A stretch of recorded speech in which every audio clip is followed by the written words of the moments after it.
ከመወለዱ በፊት ቤቢ ሻውራ የሚባል ነገር አይመቸኝም ግን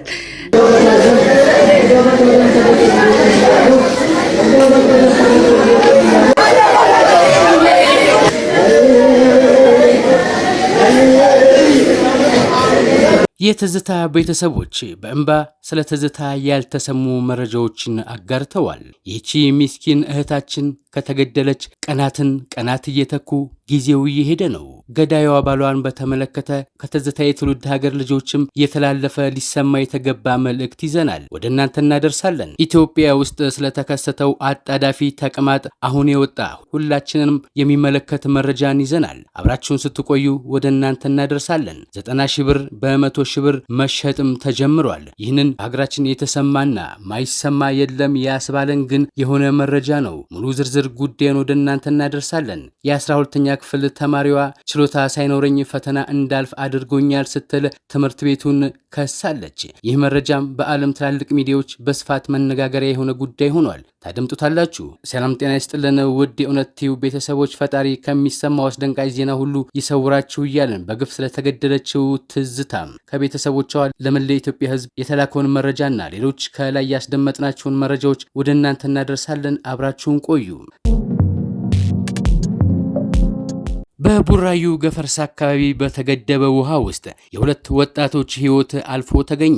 በተመሳሳይ ቅዳሜ ዕለት የሁለት ወጣቶችም ህይወት አልፏል። ሮብ የካቲት 26 2017 ዓ.ም በሸገር ከተማ በቡራዩ ገፈርሳ እየተባለ በሚጠራው አካባቢ በተገደበ ውሃ ውስጥ የሁለት ወጣቶች ህይወት አልፎ መገኘቱን የአዲስ አበባ ከተማ የእሳትና አደጋ ስራ አመራር ኮሚሽን አስታውቋል። የኮሚሽኑ ጠላቂ ዋናተኞች የወጣቶቹን አስክሬን አውጥተው ለፖሊስም አስረክበዋል። እድሜያቸው 20 እና 26 ዓመት የተገመቱት እነዚህ ወጣቶች በውሃ ግድብ ውስጥ ዋና ለመዋኘት ገብተው ህይወታቸው ማለፉን የኮሚሽኑ የህዝብ ግንኙነት ባለሙያ አቶ ንጋቱ ማሞ ለብስራት ሬዲዮ ተናግረዋል። በዚህ ቦታ ቅዳሜ የካቲት 22 ቀን 2017 የሁለት ሰዎች አስክሬን የኮሚሽኑ መስሪያ ቤት የአደጋ ጊዜ ሰራተኞች አውጥተው ለፖሊስ አስረክበዋል። በ2017 ዓ.ም በአዲስ አበባና አካባቢው ውሃ ባቆሩ ጉድጓዶች ውስጥ ዋና ለመዋኘት ለመታጠብ በሚል ከገቡት መካከል 8 ታዳጊ ወጣቶች ህይወታቸው ማለፉን አቶ ንጋቱ ማሞ ተናግረዋል። ጉዳት እያደረሱ ባሉ አካባቢዎች በሚገኙ መሰል ቦታዎች አደጋውን ለመከላከል እንዲቻል ጉድጓዱን የቆፈሩና ውሃ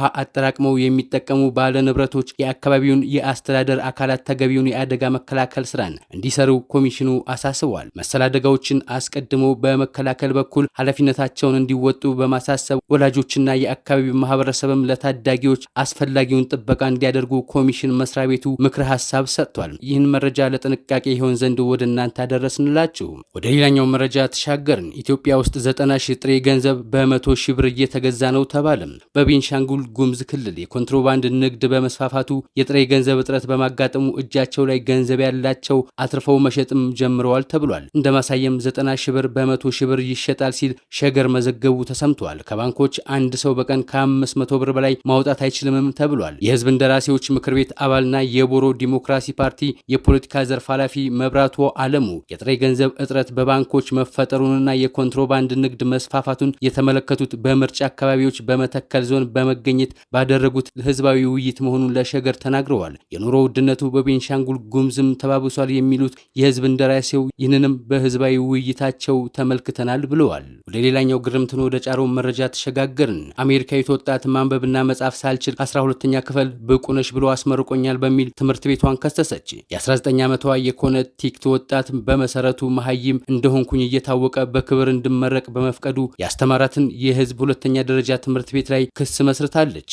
ባለፈው ሰኔ አሊሺያ ኦርቲዝ ከሃርትፎርድ የህዝብ ሁለተኛ ደረጃ ትምህርት ቤት በክብር ተመረቃ የኮሌጅ ስኮላርሺፕም አግኝታለች። አሁን ላይ ግን የቀድሞ ትምህርት ቤቷን በቸልተኝነት ያለኝን እውቀት ሳይረዳ በማስመረቁ ለስሜታዊነት ጭንቀት ተዳርጌያለሁ ስትል ክስ መስርታለች ነው ያለው። የ19 ዓመቷ ወጣት እርሳስ በእጇ መያዝ እንደማትችልና የማንበብ ችሎታዋም ከአንደኛ ክፍል ተማሪ ጋር እኩል እንደሆነ በመግለጽ የህዝብ ትምህርት ተቋሙን ትምህርቷን ችላ በማለቱ እንደሆነ የክስ ዝርዝሩም ያሳያል። በፖርቶሪኮ የተወለደችው አሊሺያ ገና በለጋ ዕድሜዋ የመማር ችግር እንዳለባት ማሳይታለች። በ5 ዓመቷ ወደ አሜሪካ ከሄደች በኋላ ትምህርቷንም ቀጠለች።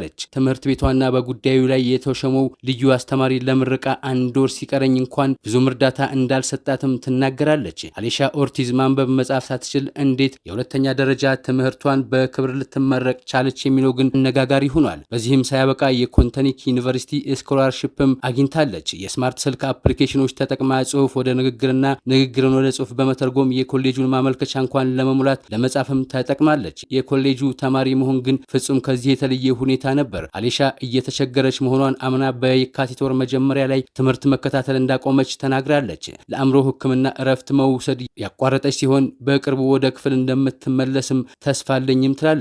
አሊሻ የቀድሞ ትምህርት ቤቷን የካሰሰችው በደረሰባት ችግር የትምህርት ቤቱ አስተዳደር እንዲጠየቅ ስለፈለገች ነው። እነሱ የሚያደርጉትን አያውቁም እንዲሁም ግድ የላቸውም በማለት ሌሎች ወጣቶች ትምህርታቸውንም እንዳይሰረቁ ክሱ እንደሚረዳቸውም ተስፋ አድርጋለች ሲል ቢቢሲ ዘግቧል። በወራቤ ከተማ በአእምሮ ታማሚ ላይ የአስገድዶ መድፈር ወንጀል የፈጸመው ተከሳሽ በእስራት መቀጣቱ ተሰምቷል። በማዕከላዊ ኢትዮጵያ ክልል በስልጤ ዞን በወራቤ ከተማ አስተዳደር ተከሳሽ አቶ ምሻሩ ጋፋ ኤርሳሎ የተባለ ግለሰብ በ1996 ዓ.ም የወጣውን የኢፌዴሪ የወንጀል ሕግ አንቀጽ 620 ንዑስ አንቀጽ 2 ላይ በተደነገገው በመተላለፍ ክስ ተመስርቶበታል። ተከሳሹ ጳጉሜ 5 2016 በወራቤ ከተማ አስተዳደር ሻማ ቀበሌ ወሎ በተባለ መንደር በግምት ከቀኑ 9 ሰዓት ላይ የወንጀል ድርጊቱንም ፈጽሟል ነው የተባለው።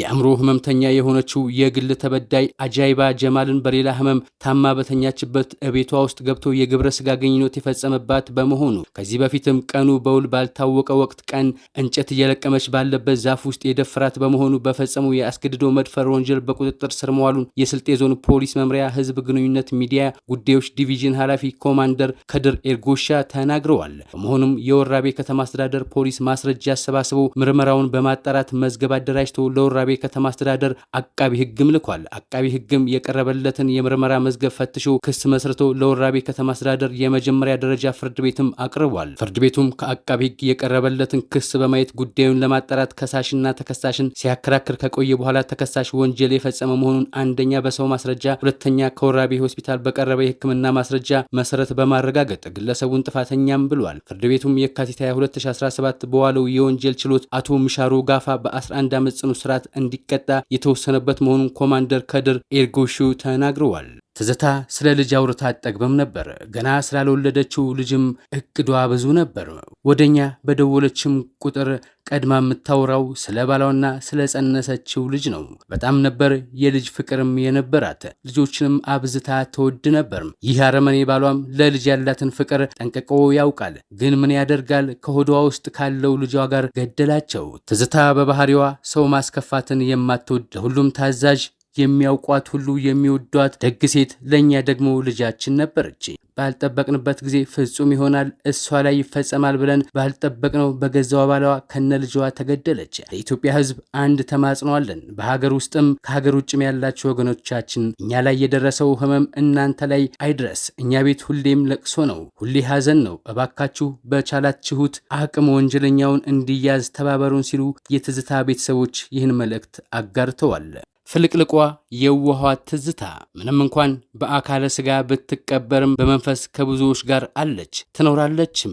አይደለም እንዲህ የተንገበገበላት የኢትዮጵያ ሕዝብ ይቅርና ገዳይዋ በድፍረት በጭካኔ ማጅራቷን በመብታት በጀርባዋ በማጋደም አንገቷ እስኪቀነጠስ ገዝግዞ በካራ ያረዳ ሰው ራሱ በጸጸት ራሱን እስካሁን አለማጥፋቱ አሊያም ለሕግ አካል ራሱን አሳልፎ አለመስጠቱ አግራሞትን ይፈጥራል። አሁን ሁላችንም የትዝታ ደም ከልብ ሆኖ እንዳይቀር ቤተሰቦቿም ፍትህ በማጣት እድሜ ልክ እንዳይንገበገቡ ፍትህ ያገኙ ዘንድ ከምንጊዜውም በላይ በተቀናጀ መልኩ ርብርብ ማድረግ ይኖርብናል። በግብፅ ሀገር ከአይምሮ በላይ በሆነ የእህታችንን የትዝታ ሲሳይ ነፍስ ያጠፋውን ግለሰብ አድኖ የመያዝና ለፍርድ ለማቅረብ በመላው ዓለም ካሉ ኢትዮጵያውያን ጋር በመቀናጀት መረጃዎችን በመሰብሰብ ለሚመለከተው አካል የመስጠት ስራ እየተከናወነ ያለ ሲሆን ጉዳዩን እንደራሳችሁ ይዛችሁ በተለያየ መንገድ መረጃ የምትሰጡን ሰዎች ሁሉ በትዝታ ቤተሰብና በድርጅታችን ስም እጅግ በጣም አድርገን እናመሰግናለን። የዚህ የጭካኔ ጥግ የሆነ የወንጀል አድራጊነት የሚጠረጠረው ግለሰብ አድራሻ ወይም መረጃ ያላችሁ ጓደኞቹ፣ ዘመዶቹ እንዲሁም የየትኛው ግለሰብ የትዝታ ነፍስ ፍትህ እንድታገኝ እናንተም እያወቃችሁ እንዳላወቃችሁ በመሆን መንፈሳችሁ ከሚረበሽ በፈጣሪ ፊት ከምትኮነኑ በገዳይነት የተጠረጠረው ግለሰብ ያለበትን ቦታ አሊያም የተለየ መረጃ ያላችሁ በመስጠት ከንጹህ ነፍስና ከፍትህ ጎን እንድትቆሙ ጥሪያችንን እያስተላለፍን የማንነታችሁንም ሚስጥር በጥብቅ እንደሚጠበቅ ልናረጋግጥላችሁ እንወዳለን። አንዳንድ መረጃዎች የማንለቃቸው የወንጀል ምርመራ ሂደትን እንዳያደናቅፍ በመስጋት ስጋት ነው ሲሉ የትዝታ ቤተሰቦች የአዶላ ወዮ መረዳጃ ማህበር ይህንን መረጃ አጋርተዋል። እናንተ ደጋግ ኢትዮጵያውያን ይህን መረጃ ለሌሎች እንዲደርስ ሼር ላይ ኮፒ ማድረጉን አይርሱ። ወደ ሌላኛው መረጃ ተሻገርን። በጋምቤላ ክልል በተዛመተ የኮሌራ በሽታ ከ1000 በላይ ነዋሪዎች መታመማቸውን የክልሉ የጤና ባለሙያዎች ባለስልጣናት አስታወቁ። ባለስልጣናቱ እንዳሉት እስካሁን ድረስ በትንሹ 30 ሰዎች በበሽታው ሞተዋል። የክልሉ መንግስትና የጤና ቢሮ የበሽታውን መስፋፋት ለመቀነስ እየጣሩ መሆናቸውንም ገልጸዋል። ይሁንና የመድኃኒትና የተሽከርካሪዎች እጥረት መኖሩ በሚፈለገው ፍጥነት የበሽታውን ስርጭት ለመቀልበስም አልተቻለም። በሽታው በኑዌር ዞን 5 ወረዳዎች ተስፋፍቷል። የካቲት 3 2017 የኮሌራ በሽታ በጋምቤላ ክልል መከሰቱን የክልሉ ጤና ቢሮ በቤተ ሙከራ መረጋገጡን ቀደም ሲል ይፋ አድርጎ ቆይቷል። ውድ የእውነት ቲዩብ ሚዲያ ቤተሰቦች ለዛሬ ያዘጋጀንላችሁ መሰናዶዎች እዚህ ላይ ጨረስን። በሌላ መሰናዶ እስከምንገናኝ ቸር ያቆየን። ፍትህ በግፍ ለተገደለችው ትዝታ